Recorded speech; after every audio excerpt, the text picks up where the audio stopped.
শেখ হাসিনা উত্তর বাংলাদেশ নিয়ে ভারতীয় গোয়েন্দা সংস্থা র একের পর এক পরিকল্পনা বাস্তবায়ন করছে বলে রিপোর্ট করেছে জার্মান ভিত্তিক নিউজ পোর্টাল দি মিরর এশিয়া। পত্রিকাটির প্রতিবেদনে বলা হয়েছে, বাংলাদেশকে নিয়ে ভারতের প্রথম প্রজেক্ট 1 সেপ্টেম্বর থেকে 30 নভেম্বর পর্যন্ত সময়ের জন্য।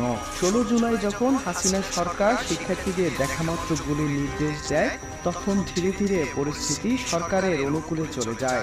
পরবর্তীতে শেখ হাসিনার বিশেষ অনুরোধ এবং ভারতের নিরাপত্তা উপদেষ্টার সরাসরি তদারকিতে বাংলাদেশের রয়ের প্রশিক্ষণপ্রাপ্ত 400 কর্মকর্তা ঢাকায় আসেন। তাদের ভাষায় আন্দোলন কাশ্মীরি কায়দায় দমন করে তারা দিল্লি ফেরেন 28 জুলাই। কিন্তু পরবর্তী পরিস্থিতি নিয়ে অকিবহাল ছিল না। তারা সিআইএ এর কৌশলের কাছে হেরে যান 5 আগস্ট। যদিও 5 আগস্ট শেখ হাসিনা দিল্লি চলে যাওয়া